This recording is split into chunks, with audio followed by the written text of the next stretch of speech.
2, the Enlightenment, the realization of pure insight. Since faith seeks its essence outside itself in another world, and pure insight seeks its essence within itself, the two are opposed. Hence, enlightenment is an all-out war against faith.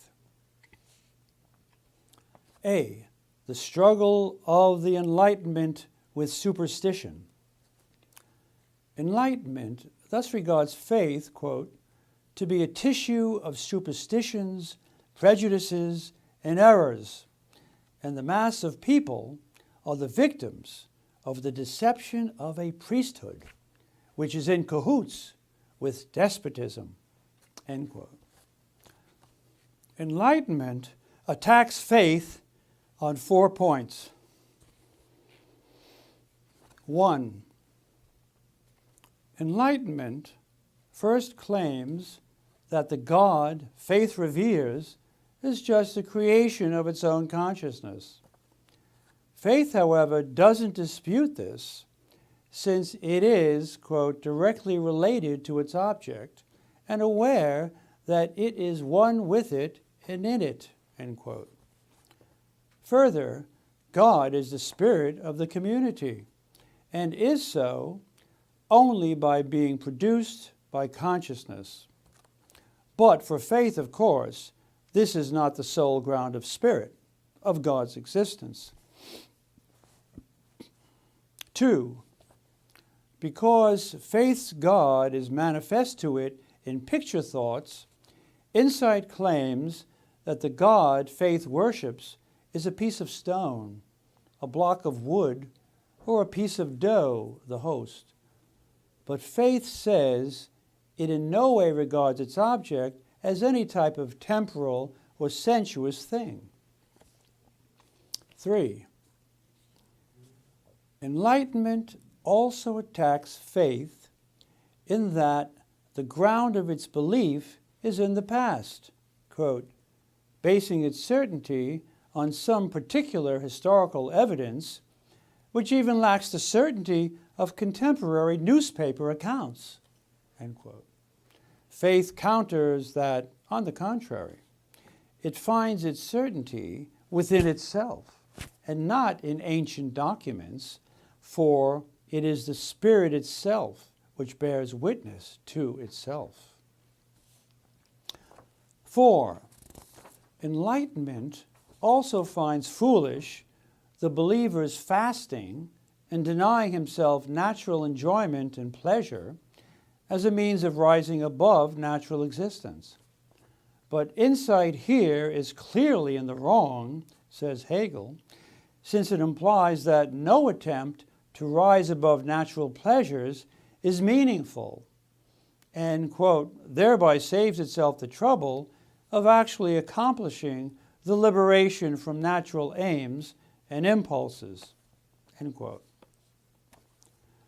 The result of Enlightenment's attack on faith, however, is the complete loss of the content of faith. For indeed, quote, it has been expelled from its kingdom. Its kingdom has been ransacked. The waking consciousness has monopolized every distinction of it and has vindicated Earth's ownership of every portion of it and given them back to Earth, end quote. For enlightenment has brought the utensils of this world into the housekeeping of faith. The God of faith has lost its content and is now completely without predicates, an empty void. In Hegel's words, quote, faith has become a sheer yearning, its truth an empty beyond. It has become, in fact, the same as enlightenment, but with this difference. Insight is satisfied enlightenment, but faith is unsatisfied enlightenment, end quote. B, The truth of enlightenment. With faith thus defeated, there is no longer a beyond, only this world. This means that the second form of alienation is implicitly overcome. What remains is to definitively vindicate the self as all reality, what is equivalent to making the transcendent wholly immanent and uniting individuality with the universal self and will now before us. The truth of enlightenment has three moments: deism, materialism, and utility. First, victorious enlightenment now breaks up into two parties, which turn out to be one and the same. Deism is the party which still holds on to an absolute being, or God, an être suprême, which is absolutely void, empty, and without content, hence just a thought. The opposite party is that of materialism, which holds that matter is absolute and all reality, is an absolute being. As Hegel says, quote, "Pure matter is what is left over when we abstract from seeing, feeling, tasting, etc. Matter is rather a pure abstraction.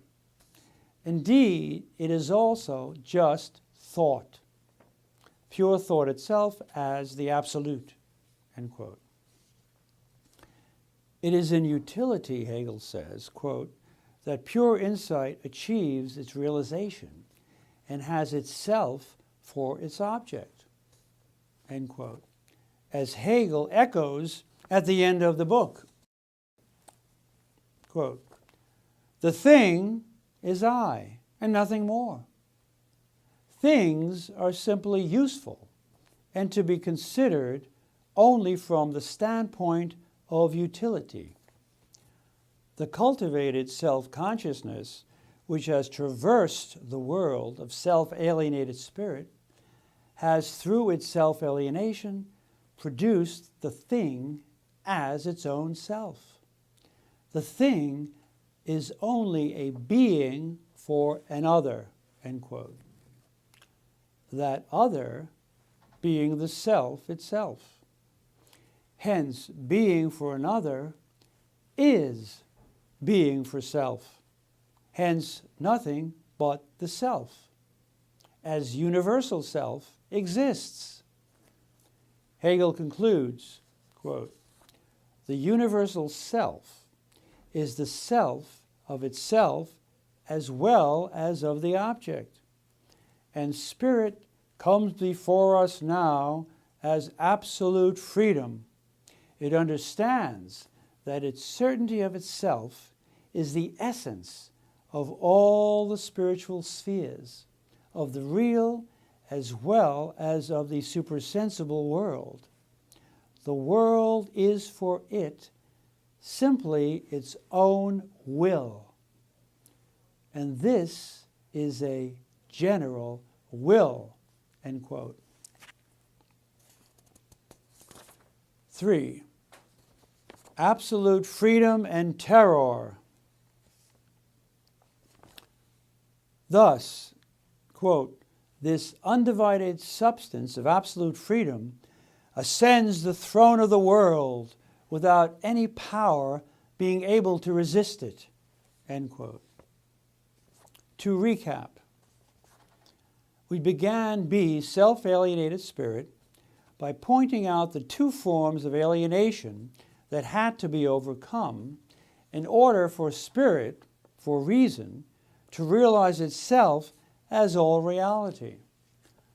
The first form, the alienation of the self from the objective world, was overcome with the collapse of the world of culture, as epitomized in the disrupted hippie consciousness.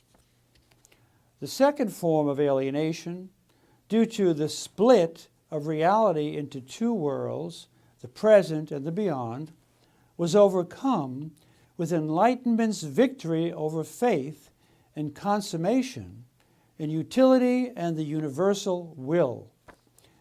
This led to absolute freedom and the French Revolution. We now again have just one world, as we did at the start with the ethical world of the Greeks. And we are just one step away from Reich Gottes and true absolute freedom, the unity of universality and individuality, which awaits us in the moral sphere. In brief, the world of reality is now known to be each person's will, that is, as the one universal will. Hence, all social groups, classes, and professions are now abolished, being reflections of the particular and not the universal will. The problem is there must be a government, a central authority which brings order and laws into the nation. But no such government is possible, since a central authority can only be a particular faction whose laws will be judged by the people to be particular, representing the interests of the faction, not the universal interest. Thus, everyone who occupies the seat of government is under suspicion. Hence, nothing can get done.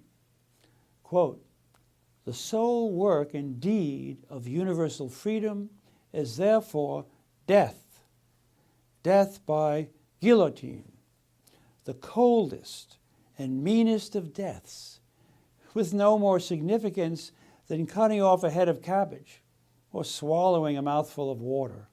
End quote. Since this situation is intolerable, particularity eventually is restored, and the organization of spiritual spheres to which the plurality of individual consciousnesses are assigned thus takes shape once more. We now pass to another land of self-conscious spirit, that of the moral spirit, quote, "which knows this being enclosed within self-consciousness to be essential being in its perfection and completeness," end quote. Next time, we will take up C, Spirit Certain of Itself, and watch how absolute freedom, the end of history, and Reich Gottes become a reality. Here is a preview. Now, as to what Reich Gottes is, it is just what Hegel calls spirit, which he's been giving us glimpses of all along.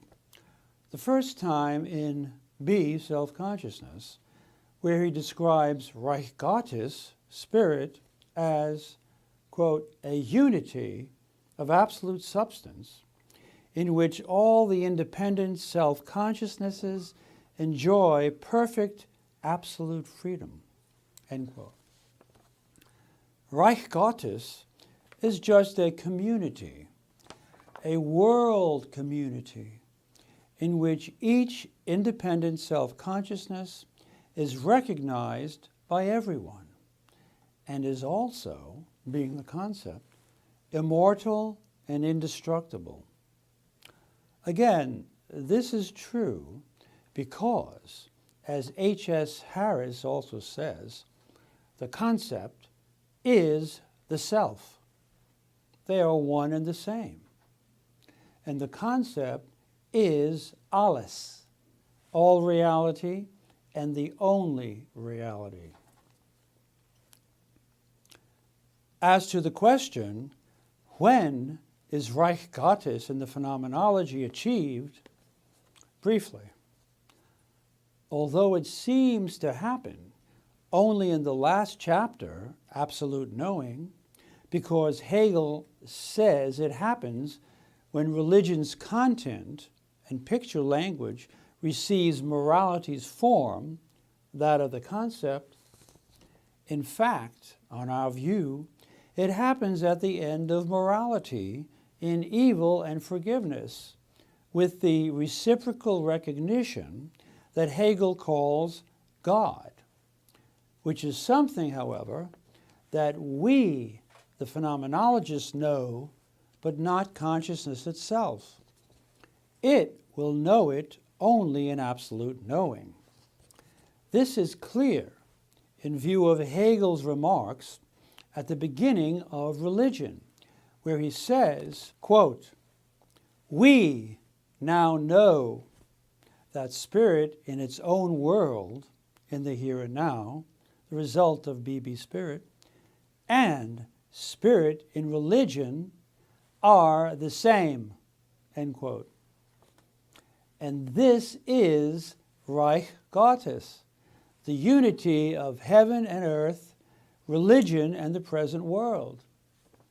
In fact, religion itself never achieves this reconciliation, but always faces, quote, "a world that still has to await its transfiguration," end quote.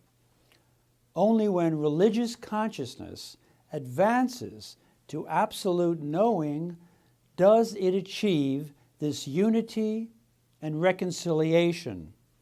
Thank you.